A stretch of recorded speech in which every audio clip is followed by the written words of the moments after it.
ลาไปโดยที่บ่ได้ประโยชน์กับเวลาที่หมดไปทุกชีวิตนั้นเกิดมามีความหมายอย่างที่บอกศรัทธาสาธุชนท่านผู้ฟังหลายพื้นที่ที่รับฟังรายการธรรมะในยุคปัจจุบันนี้เกื่องพุทธกาลญาติโยมศรัทธาสาธุชนท่านผู้ฟังทุกท่านต้องมีสติมีความรู้ความเข้าใจในการจะดำเนินชีวิตอย่างมั่นคงและถาวรในพระพุทธศาสนาญาติโยมศรัทธาบุญกุศลบางคนก็โทรมาถามหลายเรื่องหลายเล่าหลายประการในนามคลื่นสีขาวเพื่อเจ้าประชาบางคนถามจะไปที่อำเภอเสมิงก่อบางคนจะไปจังหวัดกาญจนบุรีก่อศรัทธาสาธุชนท่านผู้ฟังก็ใฝ่หาที่จะสร้างบารมีกับตัวเก่าในชีวิตประจำวันของศรัทธาก็ต้องขออนุโมทนากับญาติโยมศรัทธาเป็นอย่างยิ่งที่ญาติโยมศรัทธาฝ่ายในคุณธรรมฝ่ายศีลฝ่ายธรรมโดยเฉพาะการเข้าพรรษานี้บางคนกลับไปจำวัดนอนวาแต่ยุคปัจจุบันนี้เหลือน้อยลงไปนะแก่ศรัทธาเพราะคนเฒ่าคนแก่ยุคก่อนก็ก้อยนะหมดไปรุ่นใหม่บางคนก็ยังรักษาประเพณีวัฒนธรรมอย่างเหนียวแน่นอย่างยิ่งก็ต้องขออนุโมทนาโดยญาติโยมศรัทธาสาธุชนท่านผู้ฟังในเกื่องพุทธกาลนี้ในยุคปัจจุบันนี้ถ้าไผบ่มีบุญบ่มีวาสนาศรัทธาสาธุชนท่านผู้ฟังอาจจะบ่มีโอกาสได้กลับไปบูชาพระแก้วเจ้าตันสัพพการเป็นโอกาสดีแล้วที่ศรัทธารักษาคุณภาพจิตใจรักษาความศรัทธาต่อพระรัตนตรัยของญาติโยมศรัทธาไว้อย่างเหนียวแน่นหลายผู้หลายคนที่โทรมาหาอูจ๋าบอกว่าจิตใจศรัทธาต่อพระพุทธศาสนาเพราะผมนั้นได้ปฏิบัติธรรมท่านอาจารย์นี่เป็นคำถามและได้สนทนาธรรมในพระพุทธศาสนานั้นถ้าไผเข้าบ่ถึงแต่ถ้าไผบ่มีโอกาสได้มาสัมผัสพระรัตนตรัยด้วยการปฏิบัติธรรมแต่อาจจะบ่เข้าใจแต่ถ้าไผเข้าใจแล้วรู้แล้วเส้นทางพระพุทธศาสนานั้นการศีลภาวนาถ้าเข้ามาถึงในจุดที่ภาวนาแล้วจะเข้าใจเป็นอย่างดีแม้ว่าสถานการณ์การเปลี่ยนแปลงของโลกตั้งแต่ต้นจนถึงปัจจุบันนี้ที่พระพุทธเจ้าได้ตรัสรู้อนุตตรสัมมาสัมพุทธญาณตรัสรู้อริยสัจสี่จู่จอดรอดถึงปัจจุบันนี้ศรัทธาสาธุชนท่านผู้ฟังธรรมะที่พระพุทธเจ้าได้ตรัสรู้นั้นบ่มีการเปลี่ยนแปลงแน่นอนบ่มีการเปลี่ยนแปลงอย่างมั่นคงอย่างเดิมบ่มีอย่างที่จะเข้าไปเกาะกินได้โดยเฉพาะสนิมนั้นถ้าเป็นเล็กก็เป็นเล็กล่าญาติโยมศรัทธาหลักธรรมของพระพุทธเจ้านั้นเป็นสิ่งที่แน่นอนชัดเจนบ่มีอันยังที่จะเข้าไปทำลายได้นอกจากว่าจิตใจของญาติโยมศรัทธาสาธุชนจิตใจของผู้คนในโลกมนุษย์นี้ตะวันที่จะมาถึงเข้ามาถึงในจุดหมายในความหมายหรือในสัจธรรมที่พระพุทธเจ้าได้ตรัสรู้แล้วอาจจะเข้ามาถึงเมื่อเข้ามาถึงแล้วอาจจะค่อยควยแล้วหลงต่างไปนักในยุคปัจจุบันนี้เพราะฉะนั้นญาติโยมศรัทธาสาธุชนท่านผู้ฟังที่ศรัทธาต่อพระพุทธศาสนาเจอเส้นทางนี้ญาติโยมศรัทธาฟังว่าก็ค่อยสร้างบารมีไปทำไปเถอะถ้าศึกษาอย่างละเอียดถี่ถ้วนแล้วจะเข้าใจว่าระดับบุญมันต่างกันแต่บุญน้อยที่สุดจนถึงละเอียดละออ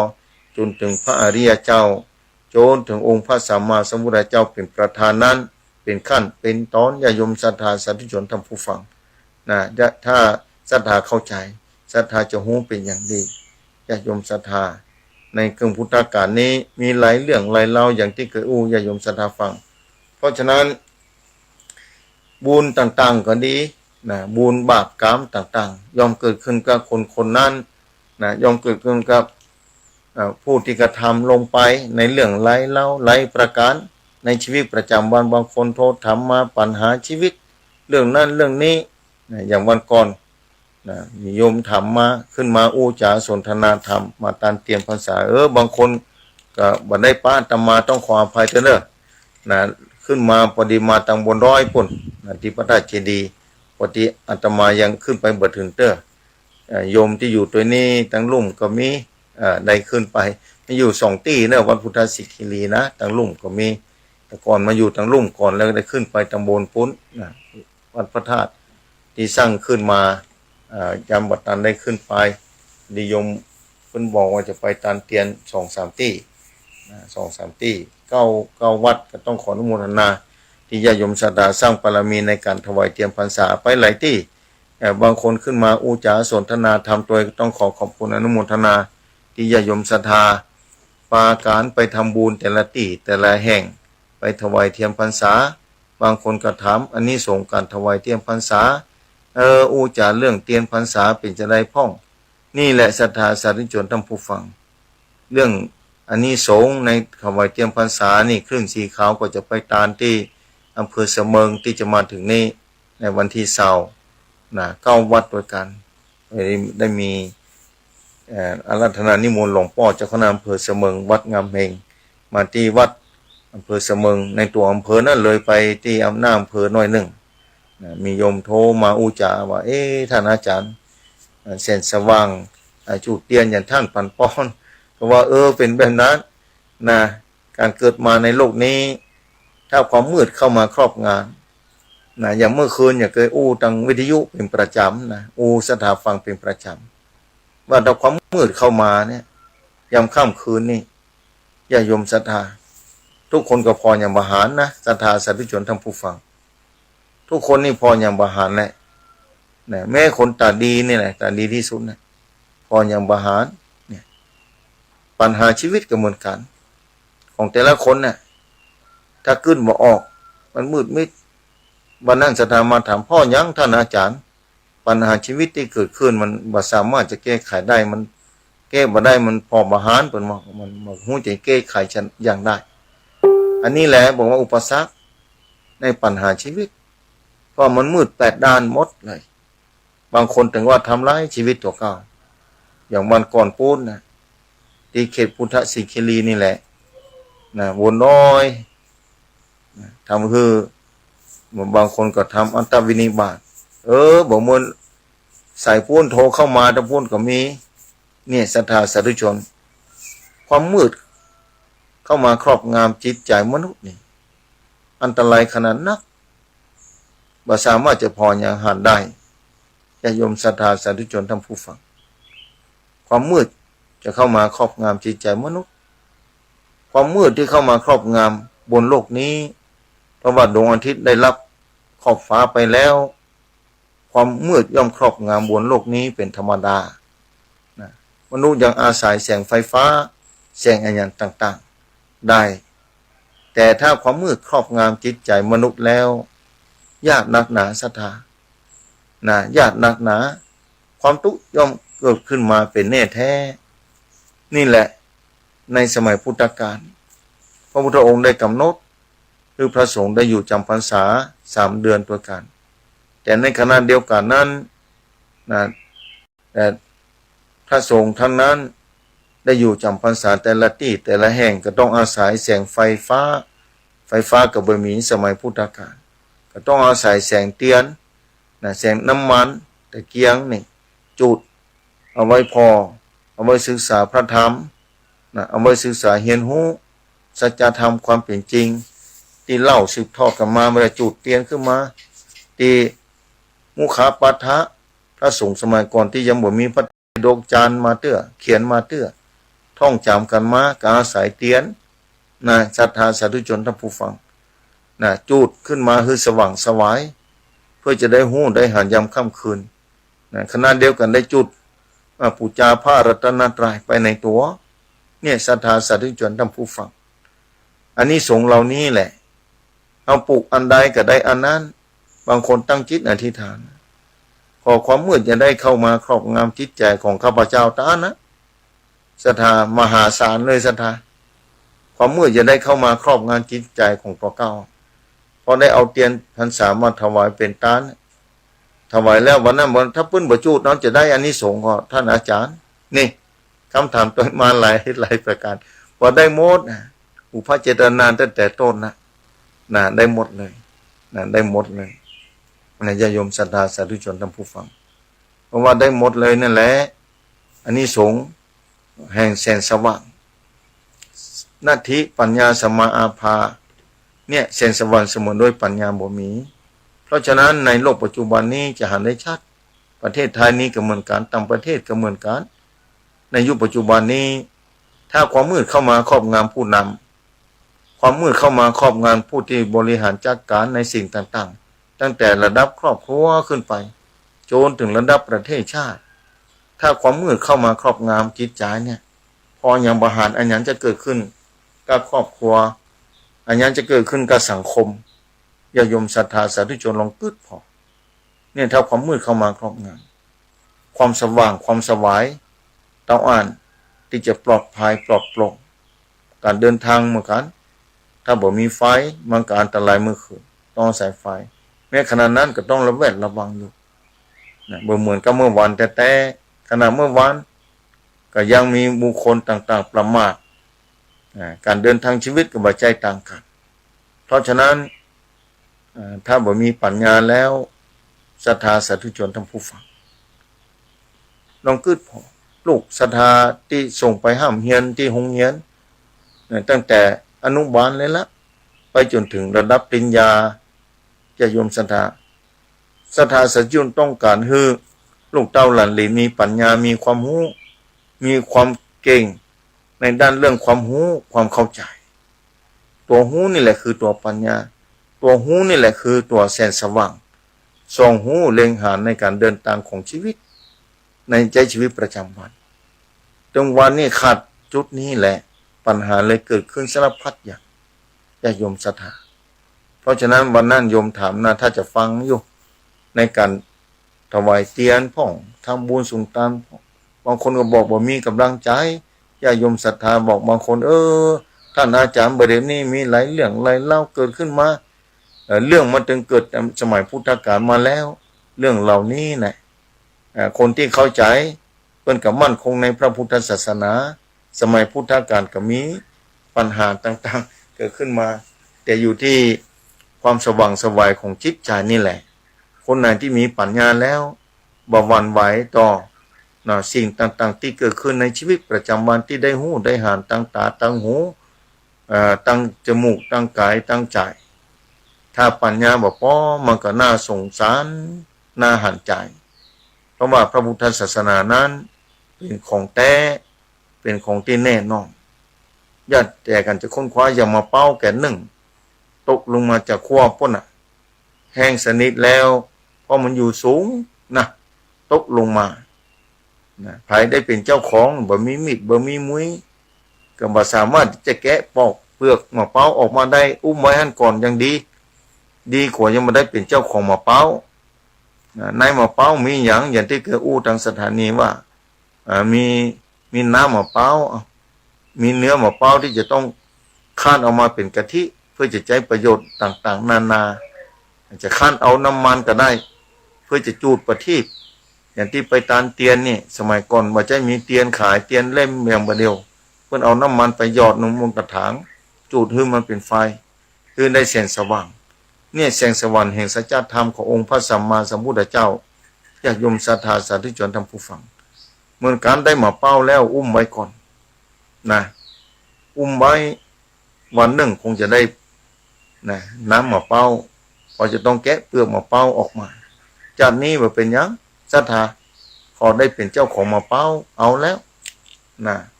ถ้าได้เป็นเจ้าของมะเป้าเอาแล้วญาติโยมศรัทธาสาธุชนท่านผู้ฟังบางคนจัดนี้จะไปนี่ปานได้ก็เอาใจเย็นๆทุกคนจัดนี้บ่ต้องบางคนจะไปจัดนี้ก็ได้แต่ต้องปฏิบัติอย่างเข้มข้นสติปัฏฐาน4อูเป็นฝั่งขอเป็นเจ้าของมะพร้าววันหนึ่งคงจะเก็บมะพร้าวออกไว้ก่อนนะเก็บเปลือกมะพร้าวออกมาแล้วกระเทาะกะลานะพอได้แล้วจะได้กินน้ำมะพร้าวนี่น้ำแล้วก็ค้านเอาขูดเอาเนื้อมะพร้าวออกมาขูดแล้วก็ต้มน้ำอ้อนค้านเอากะทิ บีบเอากะทิออกมาแล้วก็ไปต้มเอาจนเป็นได้น้ำมันมาเป้าออกมาจากนั้นแล้วก็ไปจุดคือมันเป็นเส้นสว่างขึ้นมาเนี่ยมะพร้าวเนี่ยมีมีประโยชน์นานานับประการนั่นหลายขั้นตอนพระพุทธศาสนาเหมือนกันถ้าศรัทธาเข้าใจเรียนรู้นะเพราะว่าแก่นของพระพุทธศาสนาหลักธรรมนั้นบ่ได้สูญหายมีแต่คนเฮาต่างหากที่เข้ามาแล้วศึกษาก็ดีมันนับถือเข้าไปบ่ถึงอาจจะหูว่าหลักธรรมบ่มีอันยังบ่มีอีเป็นต้นศรัทธาสาธุชนท่านผู้ฟังมีหลายคนโทรถามมาว่าอย่าได้สั่งคนเพราะว่าถ้าเข้าใจหลักธรรมแล้ว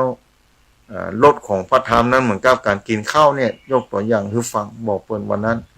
นะกินข้าวต้องกินด้วยตัวเก่าบางคนไปกินสิ่งที่แบบเป็นประโยชน์มันก็อันตรายศรัทธากินข้าวนี่แหละต้องกินด้วยตัวเก่าปัจจัตตังรู้ได้เฉพาะตนแต่อย่าโยมศรัทธาสาธุชนท่านผู้ฟังนะพระพุทธศาสนาเหมือนกันถ้าศรัทธาต้องการศึกษาเรียนรู้จะต้องปฏิบัติด้วยตัวเก่าการปฏิบัติธรรมด้วยตัวเก่านั่นแหละอันนี้คือชัดเจนถ้าศรัทธาใครหูพระพุทธศาสนาใครหูแก่นแท้ของพระรัตนตรัยที่พระพุทธเจ้าตรัสรู้เนี่ยศรัทธาจะต้องปฏิบัติแค่บอกว่ารักษาศีลเนี่ยบางคนบอกว่าอยู่แล้วคือตานนี้มันง่ายศรัทธาคือตานนี้ง่ายแต่ได้อานิสงส์เหมือนกันอย่างจะตานเตียนเนี่ย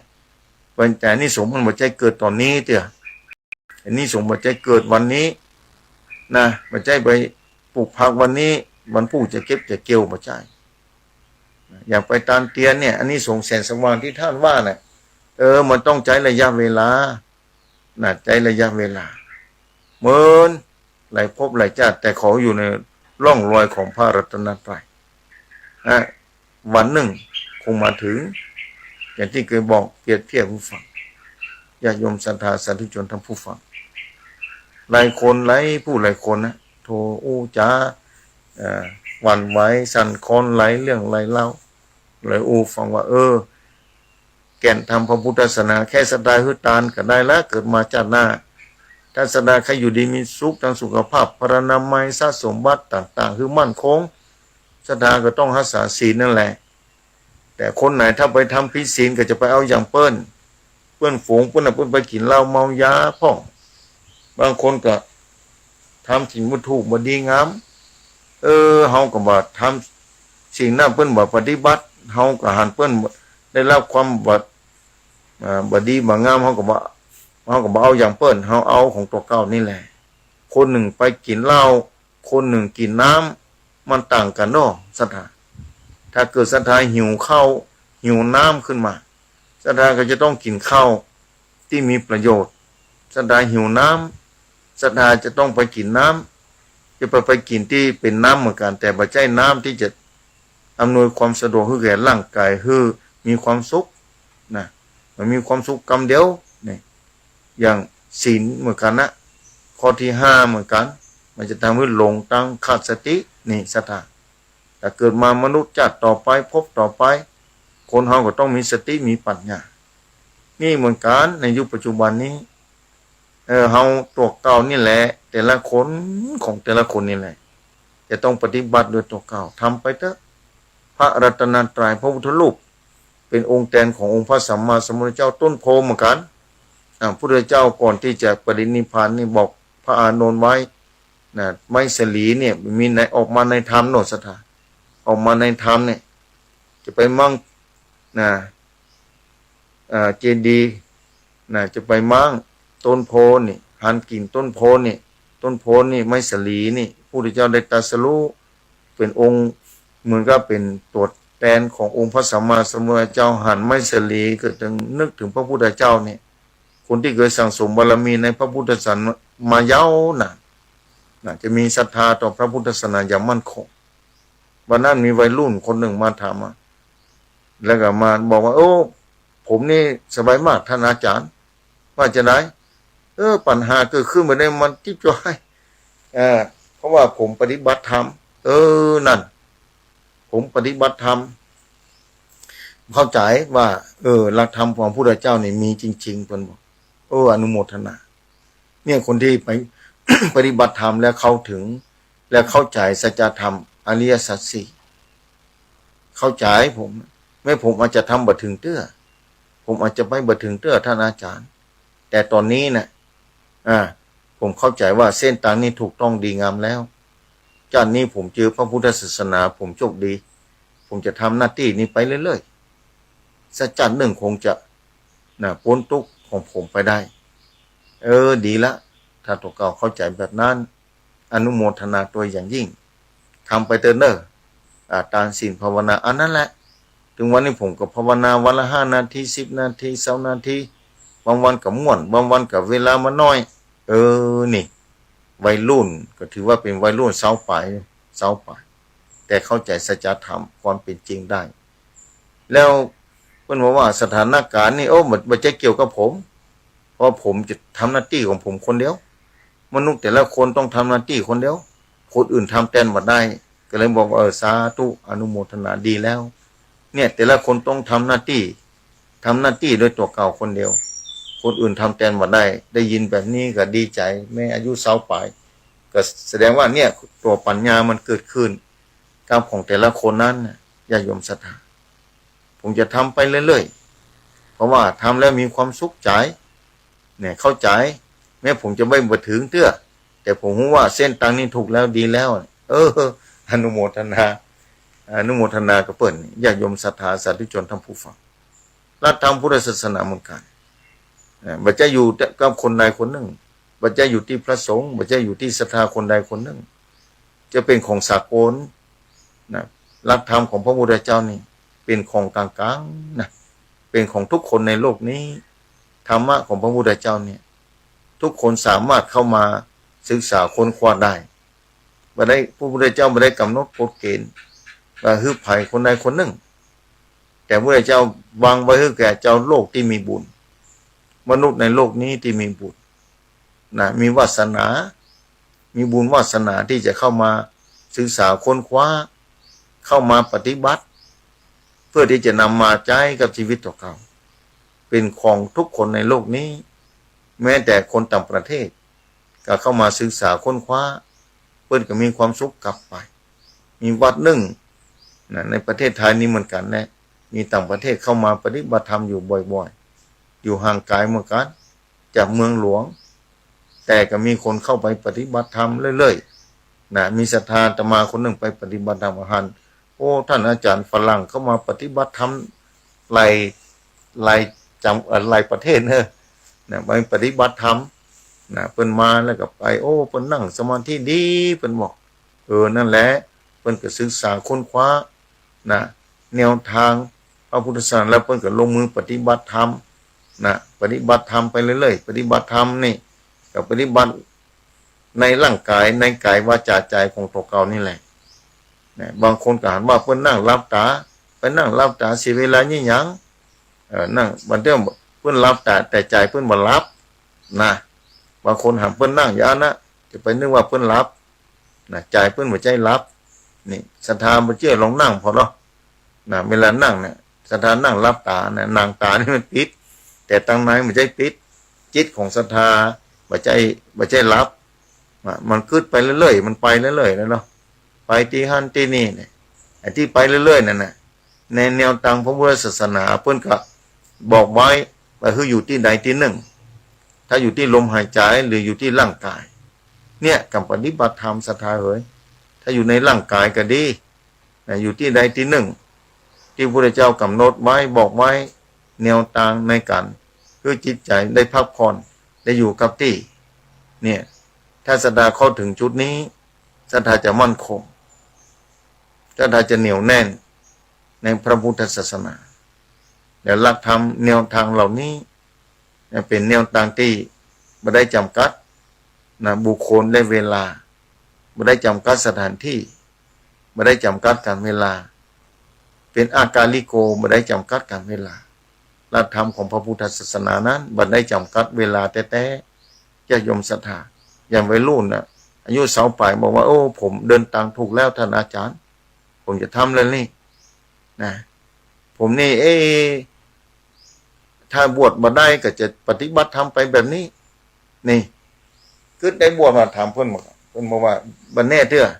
แต่แม่ผมอยู่แบบนี้ผมก็ปฏิบัติได้ท่านอาจารย์นะปฏิบัติทำได้เหมือนกันนะผมไปต้องไปนามอะไรนี่ผมจะต้องมีธุระป้าปังแต่ผมก็บละการอนุโมทนากับเพื่อนในการปฏิบัติธรรมที่เพื่อนเข้าใจอันนี้เพื่อนเข้าใจแล้วบันไดเกี่ยวกับคนชั่วคนดีสักอย่างในโลกนี้เป็นที่น่าอนุโมทนาใครจะเสียใครจะดีอยู่ที่ตัวเก่าปัจจัตตังแต่รู้ได้เฉพาะตนเนี่ยปัจจัตตังรู้ได้เฉพาะตนเนี่ยการรู้ได้เฉพาะตนเนี่ยเป็นปัจจัตตังแต่ศรัทธาสาธุชนท่านผู้ฟังเนี่ยรู้ได้เฉพาะตนอย่างศรัทธากินข้าวนะศรัทธาก็จะต้องรู้ด้วยตัวเก่าบอกคนอื่นมาได้แล้วว่าอาหารที่กินเข้าไปนั้นมันลามจะได้มันบรรลามอย่างใดมันมีรสอย่างใดไอ้หนุ่มนี่ถ้าจะเข้าใจนะเสาป่ายนะบอกว่าผมเดินตังถูกแล้วผมจะทำไปเรื่อยๆนี่ญาติโยมศรัทธาเนี่ยรู้ได้เฉพาะตนแล้วหลักธรรมพระเจ้าเนี่ยเป็นสากลนะที่พระเจ้าค้นพบที่ธรรมะเนี่ยมันมีก่อนนั่นแล้ว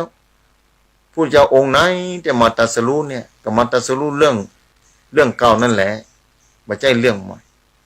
ตรัสรู้เรื่องเก่าๆที่พระพุทธเจ้าองค์ก่อนๆพูดในตรัสรู้นั่นแหละแต่ว่าตาสงสารมันยาวไกลศรัทธาเกิดมาพบปะพระพุทธศาสนากับศาสนาสมัยพระพุทธเจ้าองค์ก่อนพูดก็อย่างเดียวกันนี่แหละองค์ปัจจุบันนี่ก็อย่างนี้องค์ต่อไปพระศรีอริยเมตไตรมาตรัสรู้กับตรัสรู้อันเก่านี่แหละตรัสรู้อันเก่านี่แหละตรัสรู้ธรรมะนี่แหละธรรมะที่พระองค์แต่ละตนแต่ละองค์ตรัสรู้กับอันเก่านี่แหละอยู่ที่กันจะเข้ามาปฏิบัติธรรมนั้นกันในโลกนี้ขึ้นชื่อว่าข้าวกินแล้วมันกินอิ่มอย่างเดียวกันนั่นแหละไม่ใช่กินแล้วบ่อิ่มกินแล้วกินอิ่มอย่างเก่านั่นแหละน้ำก็ต้องกินข้าวกินกับอย่างเก่านั่นแหละถ้าหิวน้ำก็กินน้ำถ้าหิวข้าวก็กินข้าวถ้าบ่กินความหิวความทุกข์มันจะเกิดขึ้นมาในโลกนี้เหมือนกันความทุกข์ก็เกิดขึ้นครับทุกคนนั่นแหละตั้งแต่ตื่นเช้ามาตั้งแต่เกิดจากคัพพระมารดามากระตุกนั่นแหละ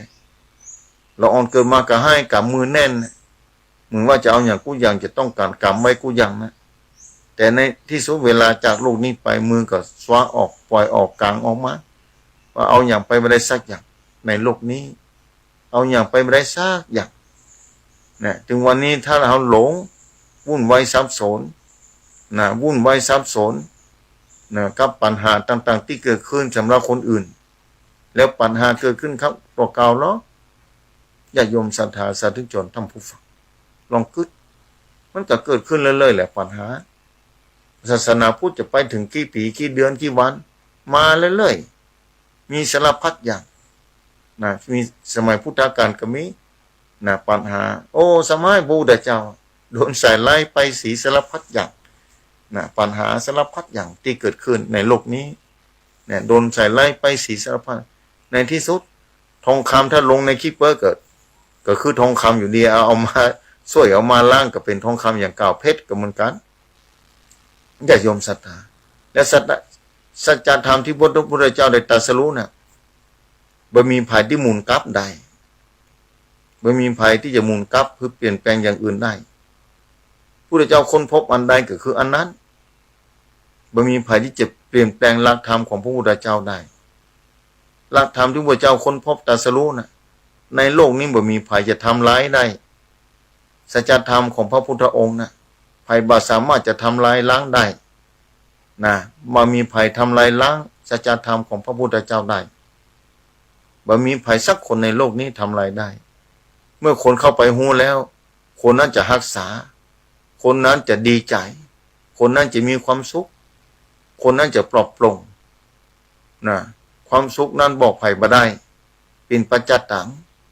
อย่างศรัทธาหิวข้าวเนี่ยว่ากินข้าวอิ่มแล้วเนี่ยอันอย่างเกิดขึ้นมาแทนที่ความหิวก็หายไปแล้วอันอย่างเกิดขึ้นมาแทนความหิวเล่าก็คือความสุขหายหิวแล้วความทุกข์ก็บ่มีละความทุกข์ก็หมดไปพระเจ้าตรัสรู้สัจธรรมก็เพื่อว่ากำจัดความทุกข์คือมันหมดไปจากจิตจากใจนั่นแหละสัจธรรมของพระพุทธเจ้า แต่อู้นี่อู้ได้ศรัทธาไปก็อู้ได้หมดในโลกนี้ใครจะเทศนาจะได้ก็ได้ใครจะอู้จะสอนจะได้ก็ได้อย่างพ่อแม่จะสอนลูกหลานจะได้ก็ได้แต่พ่อแม่จะทำมาทำอยู่ได้พ่อแม่เห็นแล้วแต่ลูกทำแต่ลูกก็มีความสุขแต่บางคนสอนลูกสอนแล้วสอนแถมสอนแล้วสอนแถมนะ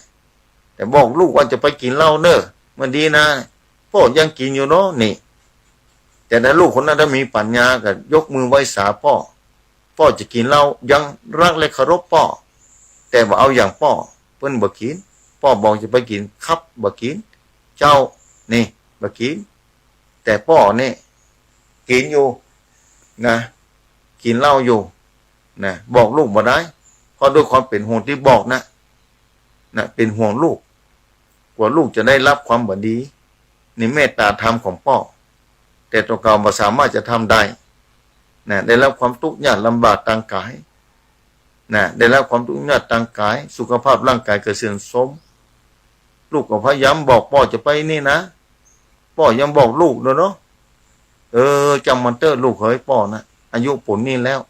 นี่แต่ลูกคนนั้นเพิ่นบอกกิน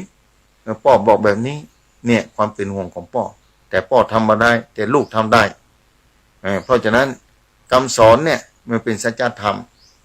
นะใครทำใครได้นะแล้วบ่เปลี่ยนแปลงแน่นอนสัจธรรมขององค์พระสัมมาสัมพุทธะนะ2,568 ปีมานี่หลังจากพระพุทธเจ้านิพพานไปแล้วญาติโยมศรัทธาสาธุชนท่านผู้ฟังเพราะฉะนั้นคือศรัทธามันประพฤติปฏิบัติธรรมไปเถอะนะก่อนที่ลมหายใจจะหมดจากโลกนี้ไปอย่าได้ท้อถอยญาติโยมศรัทธาของภัยของมันเนอะนะความดีเหล่านี้ขโมยกันมาได้ภัยบ่สามารถจะไปทำลายความดีที่คนที่ปฏิบัติธรรมนะมาทำลายบ่ได้ทำลายความดีบ่ได้บุญที่ได้ทำแล้วคนอื่นขโมยไปบ่ได้ขอซื้อก็บ่ได้นอกจากหารแล้วอนุโมทนาโดยได้แต่ไปทำลายบ่ได้พระพุทธศาสนาเหมือนกันนะจะทำลายได้เฉพาะบุคคลทำลายมนุษย์ด้วยกันนี่ทำลายคัมภีร์ไปเผาขว้างแหหานพระไตรปิฎกโอ้กว่าเขาจะเผยแพร่ไปตาสีแหไปเผาขว้างได้แต่สัจธรรมที่เป็นจริงบ่สามารถจะทำลายได้อย่างสมมุติว่าเมื่อวันเมื่อคืนนี้ใครบ่สามารถจะทำลายเมื่อวันเมื่อคืนได้แม้นักวิทยาศาสตร์เจริญรุ่งเรืองขนาดไหนพยายามสร้างไฟฟ้าสปอตไลท์อย่างต่างๆเมื่อคืน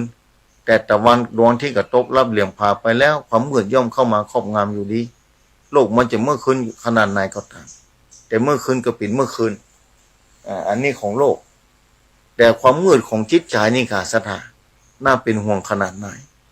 น่าเป็นห่วงตัวเก่าก็ถ้าจิตใจตัวเก่ามืดน้องพอคนที่มืดบุหูจักอันอย่างดีบุหูจักอันอย่างชั่วน่ากลัวก็คนนั้นถ้าลูกเต้าหลานเลนศรัทธาเกิดมาเป็นลูกเต้าหลานเลนของญาติโยมศรัทธาถ้าเกิดว่าเปิ้นบ่ฮู้ดีบ่ฮู้ชั่วศรัทธาจะมีความสุขใจก็หรือว่าจะมีความทุกข์ใจคนที่ฮู้ดีคนที่ฮู้ชั่วอันนั้นแหละคือเปิ้นมีปัญญาอันนั้นแหละคือแสงสว่างอันนั้นแหละคือสัจธรรมความเป็นจริงสามารถส่องฮู้เลยนะครับอันนี้ควรกรรมอันนี้บุคคลกรรมอันนี้ควรกินอันนี้บุคคลกินอันนี้ควรอู้อันนี้บุคคลอู้อันนี้ควรทำอันนี้บุคคลทำสาธุชนท่านผู้ฟังเป็นแบบนั้นแต่ถึงวันนี้เหมือนกันหลายเรื่องหลายราวที่เกิดขึ้นบางทุกข์ใจเพราะเสียงก็ดีหูบก็ดีเข้ามาต่างตาเข้ามาที่หูบางคนท่านปฏิบัติธรรมแล้วโทรมาหาวันนี้ผมอ่อนกำลังใจหมดท่านอาจารย์ใจเย็นๆใจสติและปัญญาควบคุมอัญญตนะตาหูจมูกลิ้นกายใจนี่แหละมีความจำเป็นต่อชีวิตนะมีความจำเป็นอย่างยิ่งนี่ถ้าควบคุมอัตตาเนี่ยงดกำลังใจบอกให้ปฏิบัติธรรมแล้วท่านอาจารย์คำปฏิบัติธรรมเป็นเฉพาะตนเฉพาะตัวบอกไว้แล้วทุกคนหูได้เฉพาะตนปฏิบัติด้วยตัวเก่าใครจะดีจะชั่วก็อยู่ที่เปิ้นบอกการปฏิบัติเนี่ยหาคนเดียวได้นะญาติโยมศรัทธาสาธุชนท่านผู้ฟังเอาต้องปฏิบัติด้วยตัวเก่านี่แหละยากแก่การจะอธิบายถ้าคนบ่เคยทำนะญาติโยมศรัทธา บางคนหาเปิ้นนั่งอยู่แต่ภายในเปิ้นบ่ใจรับบางคนนั่งรับอย่างที่บอกตะกี้อันเนี้ยการปฏิบัติธรรมจะอยู่ในรถในล่าอย่างต่างๆนะเพื่อจิตมันสงบเพื่อจิตมันอยู่กับที่เนี่ยแนวทางพระพุทธศาสนาศรัทธาอันนี้จะเท่านะอย่าได้กังวลศรัทธาทำไปเถอะสร้างบารมีไปด้วยต่อเก่า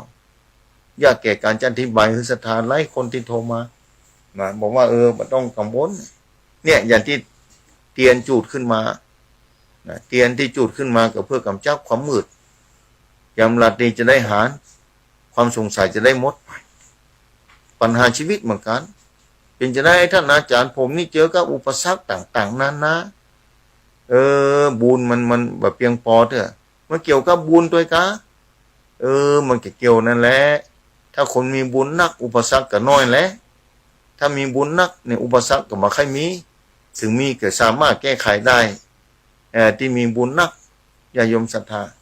อุปสรรคเขาก็แก้ไขได้คนเขามีปัญหาหมดนั่นแหละแม้องค์พระสัมมาสัมพุทธเจ้าก็มีปัญหานั่นแหละถึงซ้ำบารมีมาเสียส่งไข่แสนมหาครับโค้นหาแนวตังจนปะแล้วมาได้ปะแล้วก็ทอดทิ้งไว้นะบอกแนวทางแสดงธรรมให้แก่โกนทัญญะปัญจวัคคีย์ทั้งห้านะปัญจวัคคีย์ทั้งห้านี่โกนทัญญะเป็นพยานหลักฐานอย่างดีได้สำเร็จเป็นพระอรหันต์เจ้าแล้วต่อมาวันต่อมาก็แสดงธรรมแหมแสดงธรรมจักรกับปวัตนาสูตรที่ผ่านมาเวียนอาสาฬบูชาเนี่ยแล้วแสดงอนันตลักขณสูตรพระตูเจ้าทั้งหลายเนี่ยก็ได้เกิดขึ้นในพระพุทธศาสนาสืบทอดกันมาจนทุกวันนี้อันนี้หลักฐานคนที่ปฏิบัติธรรมไปโดยพระพุทธเจ้าเปิ้นก็ถึงแต่ถึงแต่เอาอยากจะไปเอาที่คนที่แบบปฏิบัติธรรมมาเป็นสารณะที่เปิ้งเขาก็ทุกข์ใจเขาก็ลำบากใจเอาที่เปิ้นปฏิบัติธรรมแต่เปิ้นสนใจแต่เปิ้นศึกษาธรรมแต่แล้วก็ปฏิบัติแต่อย่างคนที่กินข้าวอิ่มแล้วว่าโอ้ข้าวนี่กินแล้วอิ่มเนอะไปหิวละแล้วร่างกายอุดมสมบูรณ์เขาก็ถ้ากินตามเปิ้นเขาก็จะได้อิ่มร่างกายก็จะอุดมสมบูรณ์แต่ไปปาใส่คนข้าวบ่กินไปกินสิ่งที่บ่มีประโยชน์ต่อร่างกายหาว่าอาหารนี่บ่ดีอาหารนี่เป็นพิษเป็นภัยแต่อาหารที่ดีก็มีอยู่บ่กินนี่อย่างข้าวเป็นต้นถึงวันนี้สารพัดอย่างในโลกนี้อย่ายมศรัทธาสาธุชนท่านผู้ฟังมีหลายเรื่องหลายเล่าหลายประการเนี่ยเพราะฉะนั้นการปฏิบัติธรรมเนี่ยถ้าเข้าใจอย่างไอ้วัยรุ่นที่มาสาวอายุสาวปลายนั่งโมทนาโดยว่าเขาเดินทางถูกแล้วผมจะทำไปเรื่อยๆนี่เนี่ยอย่ายมศรัทธาสาธุชนท่านผู้ฟังเพิ่นปฏิบัติธรรมแต่เราเพิ่นอยู่ปฏิบัติธรรมบ่มีครอบครัวเด้อดีแล้วบอกว่าใจเย็นๆมีโอกาสจะบวชบ่แน่แต่การปฏิบัติธรรมบ่ได้อยู่ที่บวชบอกแกก็เข้าใจการปฏิบัติธรรมบ่ได้จะบวชก็บ่บวชบ่เป็นหยังท่านอาจารย์แต่ผมเข้าใจแนวทางนี้แล้วผมสบายใจแล้วนี่ความสบายใจก็เกิดขึ้นเพราะเพิ่นฮู้แนวทางในการปฏิบัติในพระพุทธศาสนาเพราะฉะนั้นจึงบอกว่าหลักธรรมของพระองค์พระสัมมาสัมพุทธเจ้านี่เป็นสากลบ่ได้ผูกขาดไว้คือประเทศใดประเทศหนึ่งกลุ่มใดกลุ่มหนึ่งบุคคลใดบุคคลหนึ่งบ่ได้ผูกขาดไว้คือคนใดคนหนึ่งคือแก่ทุกคนทุกคนต้องการอย่างคนหิวข้าวก็กินเอาข้าวฮื้อแล้วถ้าบ่กินก็ความหิวมันจะไปหายไปได้จะได้พระพุทธเจ้าแสดงธรรมแล้วตรัสรู้แล้วแสดงธรรมแล้วคนก็ปฏิบัติตามพระพุทธเจ้าไม่ใช่จะปฏิบัติตามคนที่ไม่ได้ปฏิบัติตามพระพุทธเจ้าเกิดความเสียหายขึ้นมาเฮาก็น้อยอกหมองใจนึกว่าศาสนาพุทธบ่ดีนึกว่าหลักธรรมพระพุทธเจ้าบ่ดีนึกว่าธรรมะพระพุทธเจ้าบ่มีน่าสงสารแค่ไหนน่าห่านใจเท่าใดญาติโยมศรัทธาสาธุชนท่านผู้ฟังไปปราศัยสัจธรรมความเป็นจริงนะแต่ตัวเก่ายังไม่ได้ปฏิบัติเตื้อไม่ได้กินข้าวเตื้อหาว่าข้าวนี้กินแล้วบ่อิ่มนี่ศรัทธาสาธุชนท่านผู้ฟัง หลักธรรมของพระพุทธศาสนานั้นชัดเจนแน่นอนศรัทธาอยู่ที่ตัวศรัทธาคนเดียวนั่นแหละจะทำก็บ่ทำปฏิบัติก็บ่ปฏิบัติอยู่ที่ศรัทธานั่นแหละทำด้วยตัวเก่าเนี่ยนะทำด้วยตัวเก่าอยู่ด้วยตัวเก่าเนี่ยญาติโยมศรัทธาสาธุชนท่านผู้ฟังบุญกุศลเนี่ยใครจะขโมยกันได้ยื่นคือการปัจจัยใดต้องอนุโมทนาตัวตอนนะใครขโมยมาได้สมัยพุทธกาลก็มีบอกสามารถจะขายคือการได้บุญน่ะคนนั้นมีบุญนั่นจะขายคนนี้มาเกิดมาคนนั้นยังมีความสุขมีขอซื้อความสุขมาได้ก่อนซื้อความสุขปัจจัยใดนะสัทธาความสุขที่เกิดขึ้นต้องทำด้วยตัวเขาต้องหูด้วยตัวเขาเนี่ยมันลึกซึ้งละเอียดอ่อนนะพระพุทธศาสนานี่ละเอียดอ่อนนะการปฏิบัติธรรมเหมือนกันถึงวันนี้บางคนค่อยคุยไปค่อยนี่อย่างเขาก็ทำด้วยตัวเก่านี่นะหูด้วยตัวเก่านี่แหละทำด้วยตัวเก่านี่แหละสุดยอดอยู่แล้วแนวตามพระพุทธศาสนาพระเจ้าเขาจะเอาอย่างคนที่บดีมาเป็นที่เปื้องที่สรณะในโลกนี้ไม่ใช่ว่ามีเฉพาะคนชั่วหมดแล้วคนดีไปแล้วเอาอย่างคนดีเปิ้นจะไปอย่างคนที่บดีเนอะสัตว์เอาอย่างคนที่ดีเปิ้นปฏิบัติดีปฏิบัติถูกปฏิบัติงามนะปฏิบัติถูกปฏิบัติงามเปิ้นมีความสุขได้เพราะการปฏิบัติต่อเก่าด้วยศีลด้วยธรรมด้วยคุณงามความดีอันนี้คือการปฏิบัติธรรมนะปฏิบัติด้วยต่อเก่าเป็นสัจธรรมอันท่องแท้ศรัทธาสาธุชนทั้งผู้ฟังเพราะฉะนั้นต้องปฏิบัติด้วยตัวเก่านี่แหละทำด้วยตัวเก่านี่แหละพุทธศาสนามั่นคง 2,568 ปีมานี้ยืนยัดมาได้เพราะความจริงยังมีอยู่สัจธรรมยังมีอยู่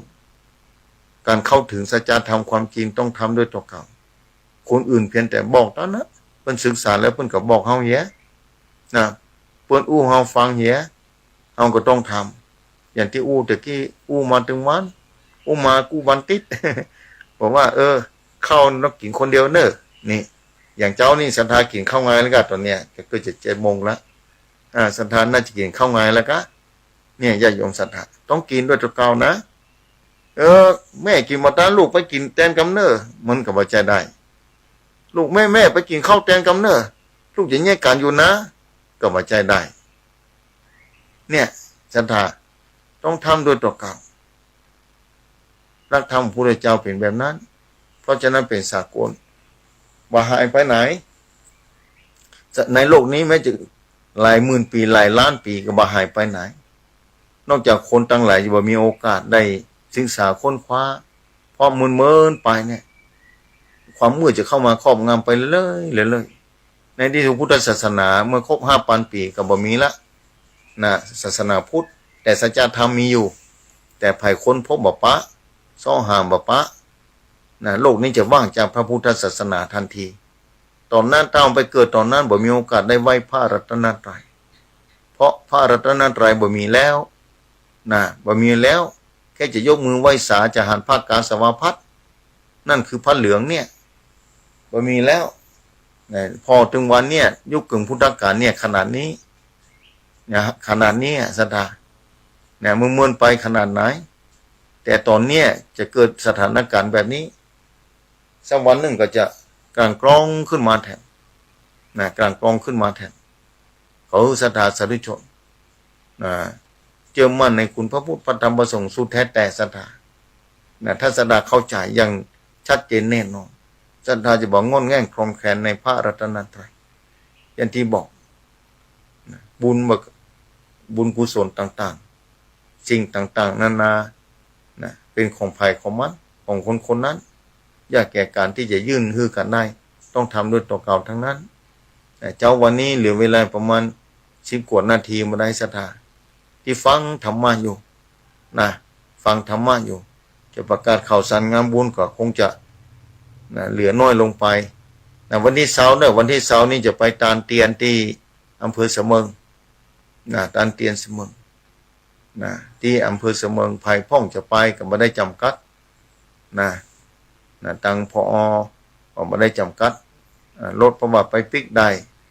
แ แต่ที่จังหวัดกาญจนบุรีนั้นเต็มไปแล้ว30การเต็มไปแล้วที่จังหวัดกาญจนบุรีอำเภอสังขบุรีเพื่อที่จะสนาไปหู้ไปหารไปพอไปก้อยเกิดมาจัดหนึ่งนะอย่างตันเตียนเนี่ยท่านอาจารย์วันนั้นขอเวลาน้อยหนึ่งเลยเดี๋ยวเปิดสายให้สัก2-3 คนนะเช็คคลื่นอันจะผมตันเตียนที่วัดตัวเก่านี่ไม่ได้ไปที่อื่นได้ก่อนท่านอาจารย์ได้หมดนั่นแหละบอกว่าได้หมดนั่นแหละ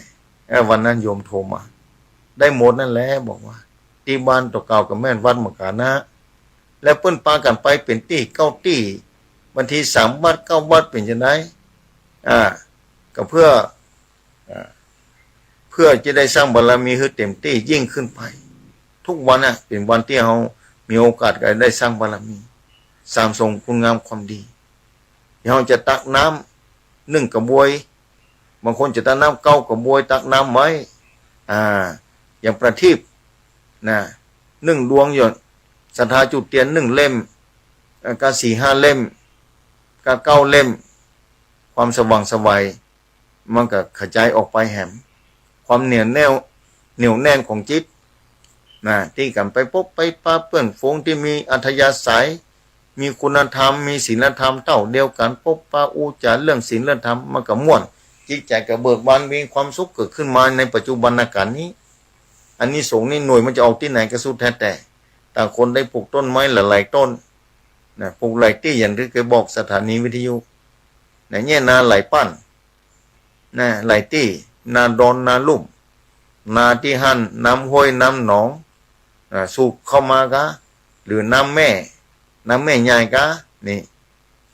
ก็สุดแท้แต่ศรัทธาสาธุชนทั้งผู้ฟังนะอันนี้สมมันกว้างนะยิ่งทำนะคนที่หูว่าบุญมีจริงเนี่ยย่อมบ่อิ่มด้วยบุญแม้บ่มีทรัพย์มือ10 นิ้วอนุโมทนาตลอด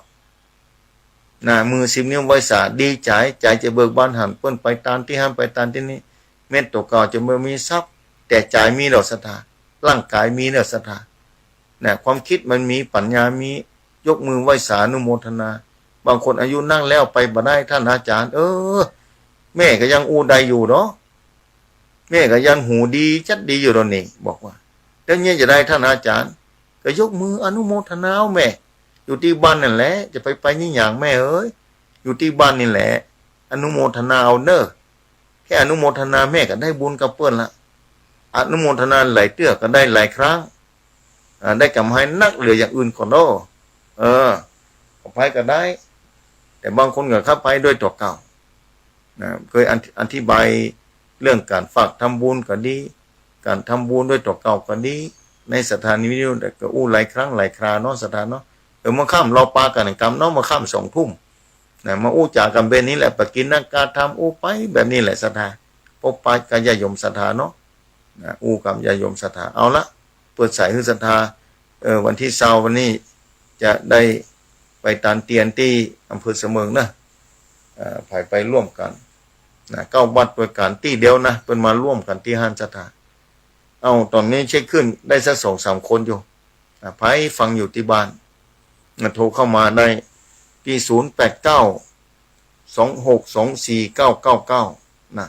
ทางสถานีวิทยุต้องขอบคุณเจ้าของสถานีต่างๆตัวเจ้านี้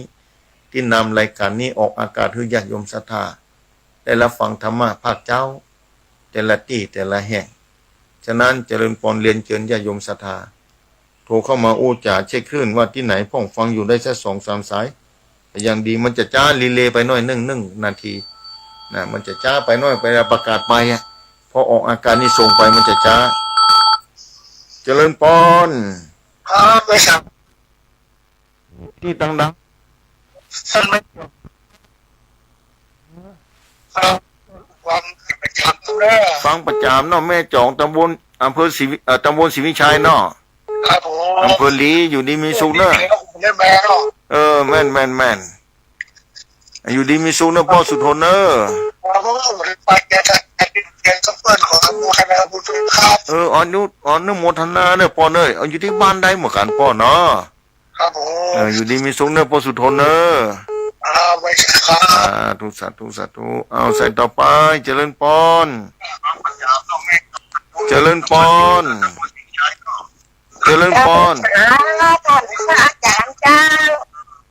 นี่ที่ไหนตั้งใด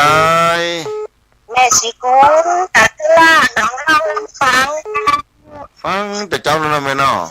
เราฟังถึงเจ้านะ อยู่ดีมีสุขนะแม่เนอะบุญทักษาเนอะ ตามเขียนแม่อนุโมทนาบุญไปเลย สาธุได้บุญตัวกันนะแม่เนอะ แม่รอในเมียพากันมาหาไปแล้วเนอะ นักการอนุโมทนาโดย จ้า อยู่ดีมีสุขนะแม่เนอะ กับร่างใจขันเนอะ ส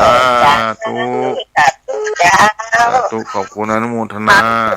หลวงเจ้ากับเห็นรักของเจ้า อ๋ออนุโมทนาเนอะแม่เนอะ เจ้า สาธุใส่ต่อไปเจริญปอน จะไม่ใส่ แม่สิทอนกะชัดเจนเนาะอนุโมทนาฝนตกแต่ว่าวันก่อนก็ตกมันเลื่อยๆหยดย่อยๆตกนักเป็นบางวัน ตัวแรกตัวขนาดไม่ก่อนตัวขนาดนั้นเลย ดีละอนุโมทนาจะมีน้ำมีท่าเนี่ยให้เนี่ยนาเนาะ จ้าไม่เจ้า สาธุสาธุใส่ต่อไป เข้ามาเลยเจริญปอน ทุกเจ้าอะไรเสียงนี่แม่สุทัศน์กะ เจ้าฟังตลอดนะเจ้า ฟังตลอดเนาะ เนาะเจ้า อยู่ดีมีสุขนะแม่เนอะสาธุแม่สุทัศน์ดีมูลบ้านแสนพรหมแม่วางเอาใส่ต่อไปหลุดไปแล้วเข้ามาใหม่0892624999ใส่ตะกี้หลุดไปสายหนึ่งครับบัตรานจักรรมญาโยมศรัทธาเหลือเวลาแห่งบักกี้นาทีเดี๋ยวก็จะได้นำรายการชันทผู้ฟังไปก่อนเนาะเจริญปอน เจ้าเกิดสายเจ้าเข้าใจ มันที่ไหนตั้งได้ จะเป็นใจแต่ในเมืองนะเจ้า ป่าแดดในเมืองเนาะ 104นะเจ้าชัดเจนดูเจ้า 104ขอบคุณอนุโมทนาเนอะ เจ้า สาธุสาธุต้องขอบคุณกับสถานีวัดไฝหินเตอร์เนอร์104เมตตาธรรมของท่านพระครูวิสุท เจ้า ธิ์ มาวัดไหนเจ้าชัดเจน ชัดเจนดีเนาะอยู่ดีมีสุขเนอะ เจ้ายังไม่นอนนะเจ้า สาธุแม่นวลเนาะ เจ้า สาธุขอบคุณนะแม่นวลเนอะ เจ้าสาธุเจ้า สาธุเอาเจริญปอน วัดตาเป้าตาจัง โอ้วปเวียงป่าเป้า ครับผ ป ม บุญธรรมบ้านโป่งหนอง ไอ้แล้วครับ อยู่ดีมีสุขเนอะปอนเนอะบุญรักษาเนอะ ครับ ชัดเจน ครับ สาธุ เป็นกำลังใจอยู่นะ สาธุขอบคุณอย่างยิ่งเนอะ ครับผม เอาใส่ต่อไปเจริญปอน เจริญปอน ไว้สาเจ้าท่าน อันนี้นี่โดยเต่าก็โดยเต่าโดยเต่า ก็ได้โทรมาเมื่อวันก่อนนี่จะโทรประมาณได้เน็ตทางท่านทางจะบดี เน็ตบ่ค่อยเสถียรเท่าใดนะเจ้านี่ถ้าจะดีน้อยกะ เจ้านี่ชัดเจนเลยเจ้า ชัดเจนดีเนาะอนุโมทนา อนุโมทนาบุญเด้อพระเจ้าท่านดีเจ้าเจ้าเจ้า ได้สาธุดีมีสุขเนอะนี่โดยเต่าเนอะแปลงส่ง เจ้าโดยเต่ายังมีการดีนะเจ้า ขอบคุณอนุโมทนาเนอะ สัตว์ นี่โดยเต่าหลุดไปแล้วเอาเข้ามา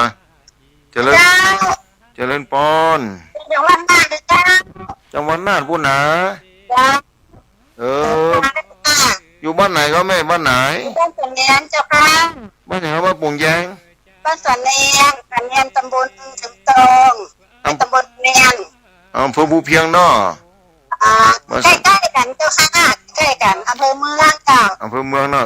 อยู่ดีมีสุขเนาะโอ้ปุ่นจังหวัดน่านสัญญาณบ่ค่อยดีเจ้าค่ะ สัญญาณบ่ค่อยดีแต่อยู่ดีมีสุขเนอะ ไปสัญญาณ น้อง มาสัตตา สาธุเจริญปอนเนอะเจริญปอนเนอะ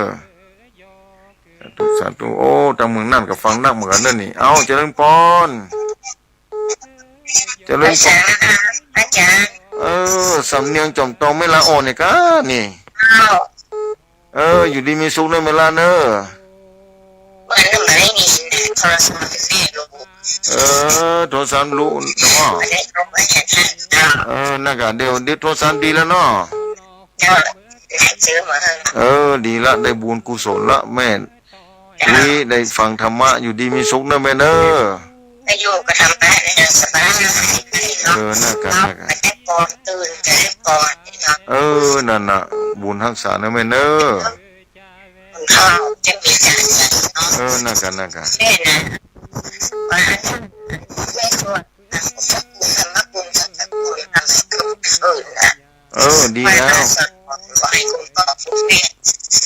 พระพุทธเจ้าแล้วสวดพระดีแล้วแม่อยู่ดีมีสุขบุญรักษานะเวลาจะหมดแล้วแม่เอ๋ยเวลาจะหมดแล้วสาธุสาธุสาธุกำลังเอามาไปสาธุสาธุสาธุเอาเจริญพรใส่สุดท้ายแล้วเนอะเจริญพรใส่สุดท้ายเอาเจริญพรที่ไหนยังเป่าบุญรักษาเนอะอยู่ดีมีสุขเนอะกำลังใจไล่จากเลยนะครับสาธุเอาหมดเวลาแล้วสายนี้ขออนุญาตก่อนเนอะสันทานเนอะขออนุญาตก่อนเวลาได้หมดลงไปแล้วนำรายการจัดทุกผู้ฟังไปก่อนนะขอนำรายการจัดทุกผู้ฟังไปก่อนเนอะเมื่อข้ามก้อยปลากัน2 ทุ่มเป็นต้นไปนะจัดรายการ3 ตนด้วยกันตามปกติ2 ทุ่มถึง4 ทุ่มเจ้าวันนี้ขอนำรายการจัดทุกผู้ฟังไปก่อนอันที่หน้าภาคเจ้าค่อยมาปากันแล้ววันนี้2 ทุ่มค่อยปากันกำหนึ่งบุญใดกุศลใดที่ศรัทธาสาธุชนท่านผู้ฟังติดตามฟังธรรมะที่สั่งสมบารมีมาโดยตลอดขอญาโยมศรัทธาสาธุชนท่านผู้ฟังทุกท่านทุกคนอยู่ดีมีสุขอายุมันยืนยาวสุขภาพพรรณนามัยแข็งแรงมีปัญญาเข้าใจดำเนินชีวิตถูกต้องดีงามได้ไว้ในสาพระแก้วเจ้าทั้ง3 ประการไปทุกภพทุกชาติอายุวันโนสุขัง